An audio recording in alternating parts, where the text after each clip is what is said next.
I gained a lot of respect. I've never had an opportunity to have a conversation with Francis Ngannou, and sometimes the language barrier, right, and us having to work through to understand some of the things that he's saying and the way that he's communicating them, the intelligence can be lost. And the fact that he was standing on something couldn't be lost. What stuck out to me was he said he was prepared to not fight again. He was prepared to have his demands, have his requirements, and if those were not met, he was okay with moving on with the rest of his life. I believe that's a powerful position to be in. And when you are in that position, you can get a deal done like Francis Ngannou has been able to negotiate for himself. And I think this is awesome for Francis, but I believe this is big for fighters as well. And the one thing that always happens in the NFL, DC, is you see these precedents set, and it's up on the next guy to get a contract, or it's on the next up that has an opportunity to be the best at the position to make sure they continue to push contract negotiations forward, that they continue to raise the bar, that they use the people that they're on par with to also be a part of their negotiation so they can keep furthering the game or furthering the organization. And now it's going to be on the next guy who's a big-time fighter like Francis Ngannou, which, DC, if we're being honest, Francis Ngannou is not the biggest star for there to ever be in the MMA, but he was a guy that stood on something, and in standing on that, he set a new height and a new precedent for the next fighter that's coming through that may have the sort of leverage that Francis Ngannou had going into these negotiations.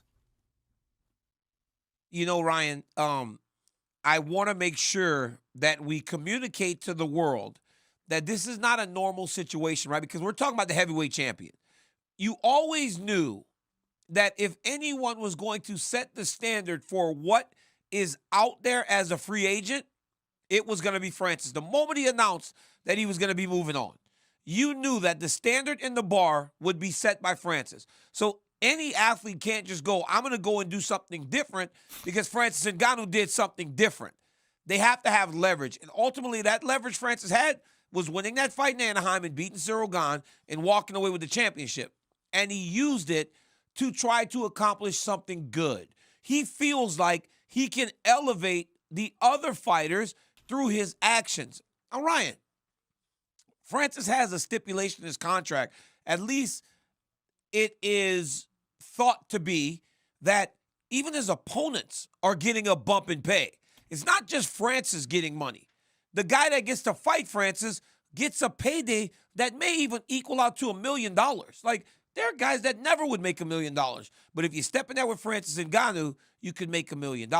There are very few people that can move the needle like that for themselves and for their opponents. Now, you think UFC, there is no organization that has talent on par with the UFC as a whole. But there are outliers out there in the world where guys can really compete. You're seeing that now in Bellator. You saw it in Strikeforce, because when all the Strikeforce people came, they became champions. Myself, Ronda Rousey, Luke Rockhold, Robbie Lawler. All these fighters came over and became champions. So we always could compete. I think they have these outliers. So to believe that Francis Ngannou is going to fight lesser competition is going to be it'll be difficult to prove, because it is tough out there. There are fighters out there that can challenge you out in the world of mixed martial arts. As a whole, UFC is where it's supposed to be. Yeah. But Francis Ngannou has set a new standard. Kind of feels like go play less golf for more money with Live Golf without, all the issues with the Saudis, So big deal for Francis Ngannou. Congratulations to the former UFC heavyweight champion on really setting a new standard for what is out there in the free agent market. It feels real, Ryan, after this one. It makes MMA feel real after seeing what Francis Ngannou just did. It's now a competition, right? It's because it's to me what Nike's always been. It's what ESPN kind of gets to be. The UFC is negotiating from a stance of leverage. because they understand that you'll never have as many eyes, you'll never have an opportunity for the type of celebrity and fame that the UFC can create. And I believe that when they're negotiating, they negotiate from that point. Now, with Francis Ngannou moving on, PFL understanding to get someone of Francis's caliber, you have to make sure you sweeten the pot and sweeten the deal. And they were able to do that. Well, there wasn't many two other people around. I didn't think, obviously, it was going to be in the tournament bracket because that payday, even though $1 million is a huge amount of money, he has been very vocal that that's not what he's looking for. Now, my friend, Anthony Evans, friend of the show, he sent me some bullet points on it. Here's essentially the deal, what he will be getting. Just to summarize, hold on, here we go. Expected not Francis PFL deal. As expected for a while, Francis announced his sign with the PFL. We'll find the PFL Super League. Those are one-on-one matchups on the PFL pay-per-view. Now, they've only done one PFL pay-per-view, and I'm not standing there knocking the PFL. We don't know how much that sold. I think it was Kayla Harrison. Don't think rumbles on the street that it performed too well, but you never know. With a Jake Paul, with an Ngannou, you never know. They didn't say how many fights they had signed for. Francis seemed to indicate to Ariel Helwani that they signed for 2 fights. Won't fight in the PFL until 2024 because he wants to box this year. But it's like a tune-up fight, right? Well, his boxing debut. I think something Nash had put out some bullet points as well, saying that his boxing match was going to be a tune-up fight. Then he would go to MMA. Or seems a weird tune-up fight for MMA to have a boxing fight, but still. But in terms of boxing, I mean, all the big boys are booked. I believe so. But still, there's still lots of people out there, and Francis is Francis. A minimum wage. A minimum wage for his opponents. I thought that was kind of cool. Yeah, I was just going to say that's cool. Also has a position with the PFL to launch an African PFL league in 2025. Francis will be part of the leadership team there. And that's all. That's great. That's really cool. A lot of if, buts, and maybes. I'm not saying it's not going to happen, but 2025 is 2 years away. You know what I'm saying? And if it doesn't all pan out, then you never know. But still, I'm happy for the man. I'm happy for the man, you know. Boxing is free to set up his own deals, targeting one boxing fight this year. Listen, again, you know, anyone that steps in there and fights and does what we do for a living, you know, I always want the best outcomes for them. So good for him. I hope he goes out there. I hope it's a crazy success. I hope he makes loads of money. Yeah, dude, me too. And you know what I think though? I think part of the problem with him I think some of the reason with him not having an opponent right now is really the roster. Some of it's the roster. Because you have to get a return on your investment. So you need someone that's going to sell. What does it take for someone to sell a fight versus Francis Ngannou? Well, there has to be a reasonable path to victory for the opponent. You have to be able to convince people that there's a chance that Francis can lose. That's how you sell fights. There has to be no one's buying anything to watch Francis smash a can.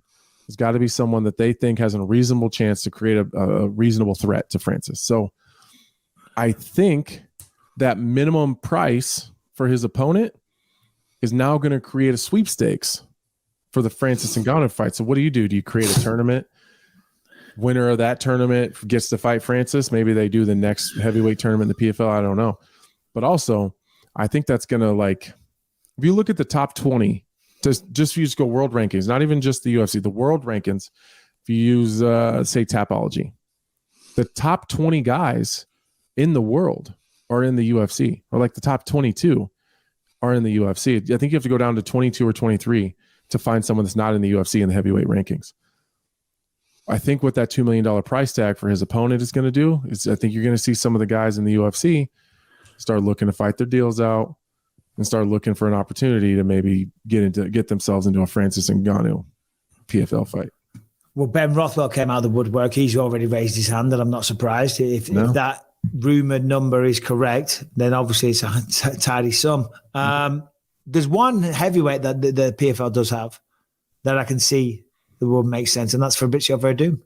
Yeah. Granted, Verdum in a while, right?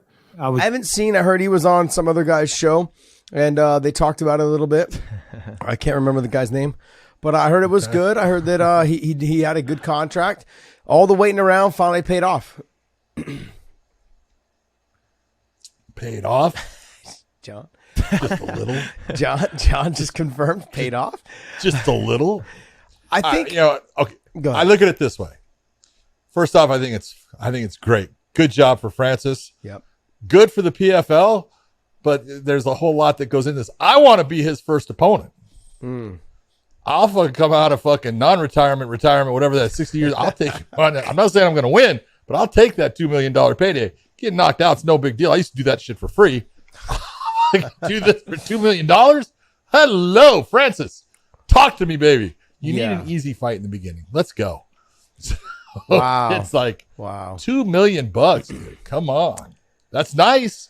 But you gotta be, I don't want to shit on anyone's parade, but they have a whole lot of things, and I don't have them up here in front of me, but I know he is the PFL chairman for Africa. Okay, that's great, but there is no PFL in Africa. So, they're saying they're gonna build something with him. Awesome, build something with him. That's great. He can go and box anywhere he wants. That's great. And he says, he's not going to be coming out until 2024. So he's going to try to get this fight done in the last half of the year here to face Joshua, if that's what he's going to be able to do. Deontay Wilder thing's kind of gone by the wayside. So, but he's going to make good money. He's a quality guy. I only wish the best for him, but you look and you go, honestly, Josh, how many fighters, when you look at the amount of money and everything that's there, does he bring the PFL all of those elements? Because look, he's good. I take nothing away from Francis. He was the champ. He's a beast when it comes to power in his hands and everything. But does he move the needle like you want someone to move the needle? The UFC talked about this forever. It was the whole question with Nate Diaz. Nate, Dana came out and said Nate doesn't move the needle. Then all of a sudden he goes, all right, he moves the needle. Yeah. Yeah, because they're honest about it when someone does.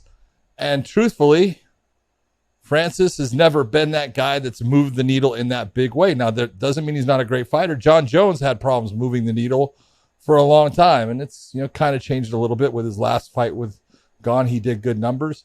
But that's coming back out of, basically a, 2.5, 3 year freaking absence. Is he worth the amount that he's going to be making? I'm happy he's making it. Yeah. But is he worth it? There's like we go through this type of stuff every year with the NFL draft. It's not just the draft. It goes by like Lamar Jackson when he just went, Patrick Mahomes when he's on the Chiefs. Are you mortgaging your future? That's kind of where, most of these football teams go through it. Like, is this person worth it? Is it worth the long term of, will they make my team better? But then you're talking a team sport. But the conversation is, did we just mortgage our future for a fighter that is a fantastic fighter? There's no doubt. I'm not going to sit up here and say he's not. He's fucking awesome. No, he's he's great. Awesome. This guy's got power in his hands. He's learning how to wrestle. In no way am I putting Francis Ngannou in any way down. I think he's a great fighter. I think he's a great person. I think he should make as much money as he can. I'm just looking at it in the opposite side because look, there was a lot of people that, talked about a lot of money and, for whatever reasons couldn't come to, agreements with Francis, and that's fine. That's his choice. But do you get the return, on investment? Is that ROI really there for you where it's coming back and it's going to work out for you in the end? Got it. I can't say a yes or no. I don't know. I think there will be. We don't. And we won't know until later on. Yeah.